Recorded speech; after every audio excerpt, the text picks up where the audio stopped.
घुस जाएंगे डिब्बे में।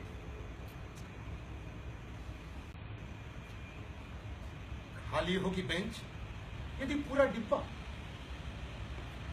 तब भी खड़े रहेंगे चिपके कोनों में।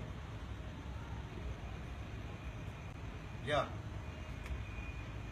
उखरू बैठ जाएंगे थक कर नीचे डिब्बे की जमीन पर। निष्क्रिय, उदास, निष्कपट इतने कि गिर जाएगा उन पर केले का छिलका या पल्ली का कचरा, तो सरक जाएंगे वहीं कहीं, जैसे जगह दे रहे हो कचरा फेंकने को अपने ही बीच। कुछ लोगों को छोड़ बहुतों ने देखा होगा पहली बार आज रायपुर, इतना बड़ा शहर, आज पहली बार रेलगाड़ी, रोड रोलर, बिजली, नल छोड़कर अपना गांव जाने को असम का चाय बागान, आजमगढ़, कलकत्ता, करनाल, चंडीगढ़।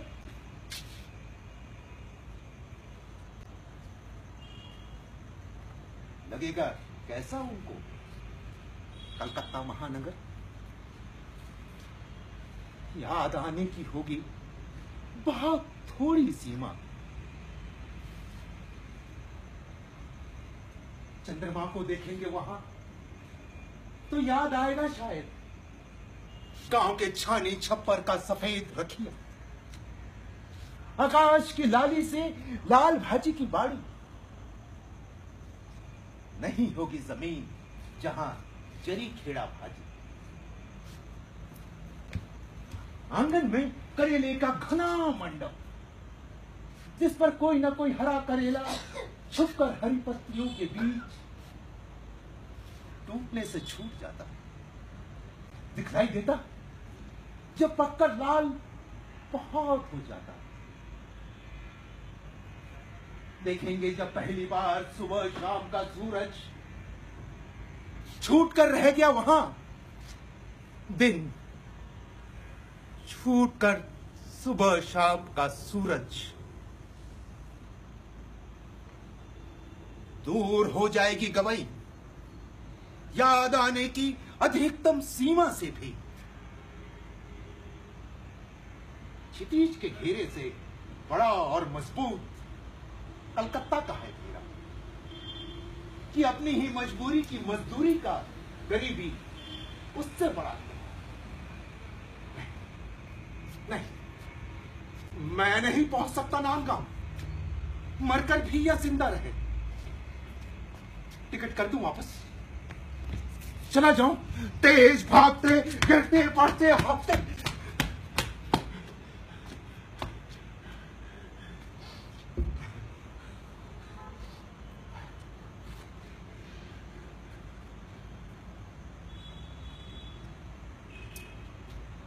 देखो झोपड़ी एक एक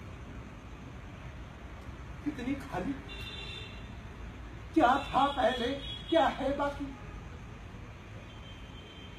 छूट गई होंगी धोखे से साबुत कोई हंडी, पर छोड़ दिया गया होगा दुख से पैरा तिनका तक अरहर काड़ी एक एक।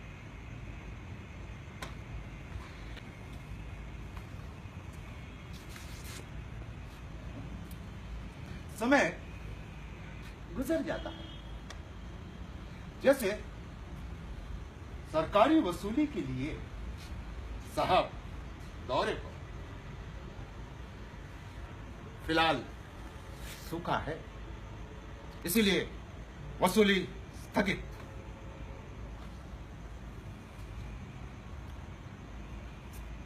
पिटते हुए आदमी के बेहोश होने पर जैसे पीटना स्थगित। देखना, एक जिंदा उड़ती चिड़िया भी ऊंची खिड़की से फेंक दिया किसी ने।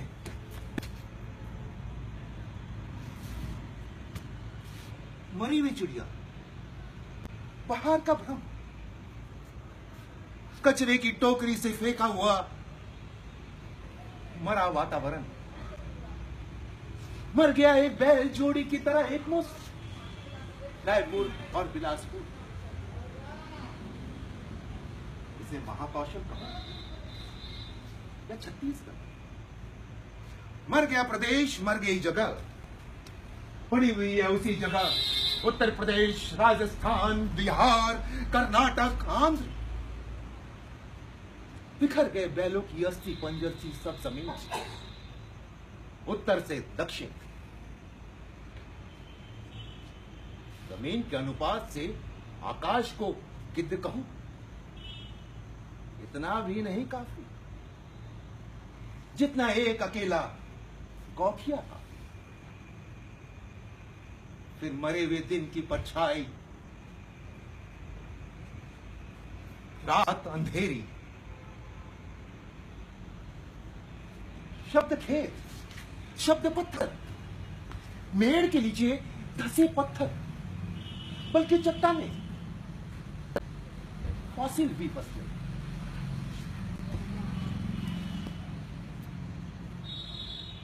दृश्य तालाब का, गड्ढे का दृश्य साफ है। तालाब का पंजर, पपड़ाया हुआ मन तालाब का भीतर, जिसमें सूखी हरी गाय की परत। सूख गया हरा विचार तालाब का। पार के ऊपर जाकर मंदिर के पास खड़ा कोई पेड़ का जैसे एक पुराना बरगद। पेड़ का नीम सूखा था। एक पेड़ की कहानी की शुरुआत। बबूल के पेड़ के बबूल, पीपल, लकड़ी की अमराई।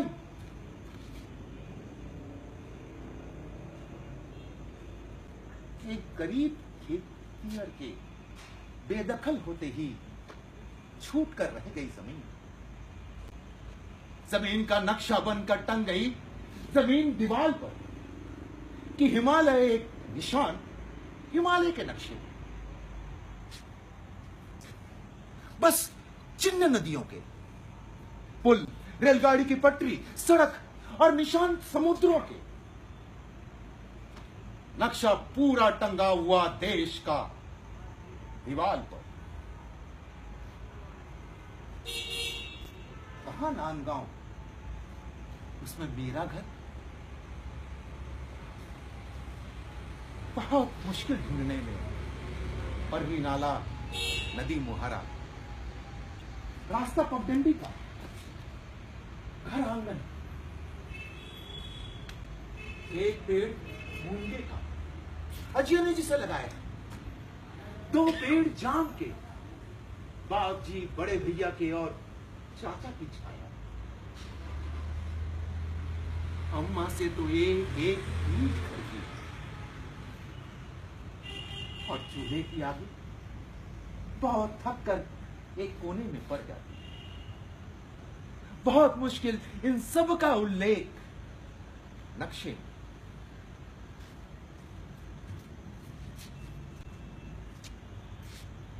नहीं कोई चिन्ह तालाबों में खिले हुए कमल का, तैरती छोटी छोटी मछली, झिंगा, सिंगी, बामी, कातल, कूदते नंग धड़ंग छोटे बड़े गांव के लड़कों का। तकनीकी तौर पर भी मुश्किल ये सब नक्शे। जब गांव बहुत से और छोटे छोटे हों, गरीब करोड़ों और रईस थोड़े हों, जब तक न वहां बड़े कल कारखाने या बांध ऊंचे हों।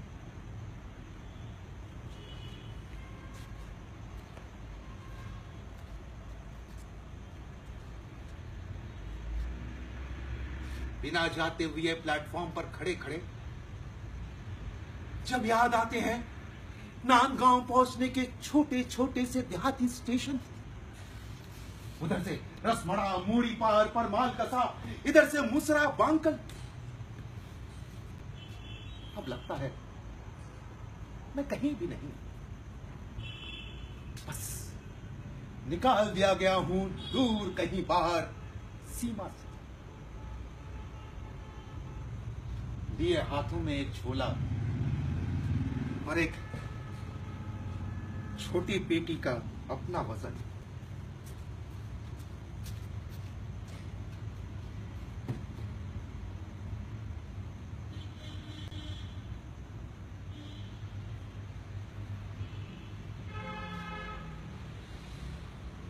फिर थक कर बैठ जाता हूं पेटी के ऊपर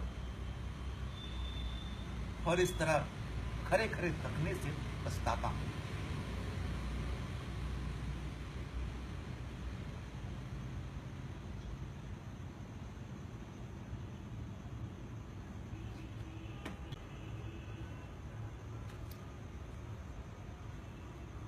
कि तालाब की सूखी गहराई के बीच मैं भी तालाब का कोई छोटा सा जीवित विचार दिखूं।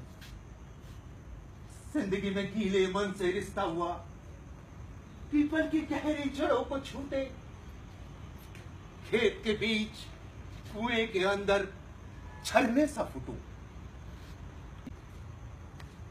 मेहनत के पसीने से भीग जाऊं,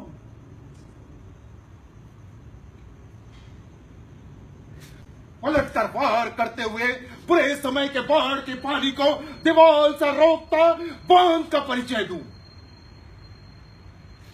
कि मैं क्या हूं, आखिर मेरी ताकत भी क्या है।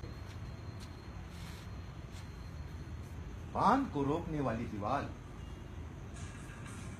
छोटे से गांव के तालाब का छोटा सा विचार है कि बिखर गए एक एक कमजोर को इकट्ठा करता हुआ ताकत का परिचय दूं कि मैं क्या हूं, मेरी ताकत भी क्या है।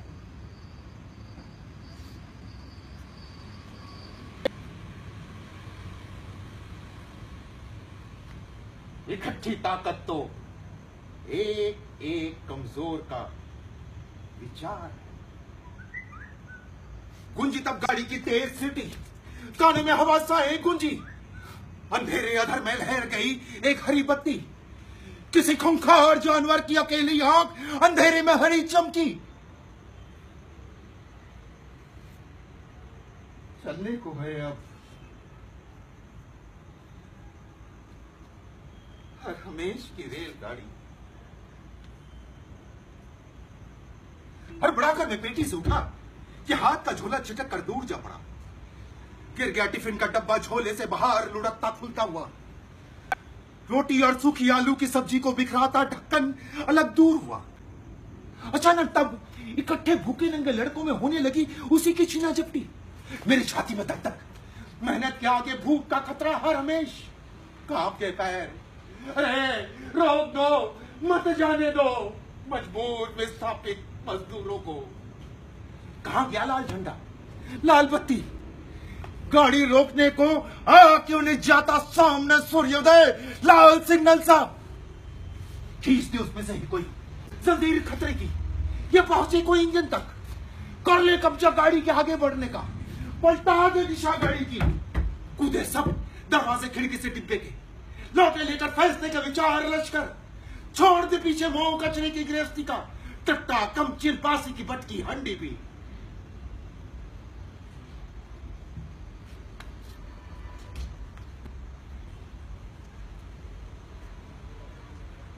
पर भूल ना जाना डिबरी कंदिल, जरूरत अंधेरे में रास्ता ठीक देखने की। एक गरीब जैसे आकाश में हर जगह उपलब्ध, गोली का निशान, गोल सूरज, रिश्ता रक्त, पूरब। कोई सुबह, उसी सुबह एक जिंदा चिड़िया का हल्ला देखने टोला पाड़ा उमड़ा। सुनाई देती है सीटी उस चिड़िया की।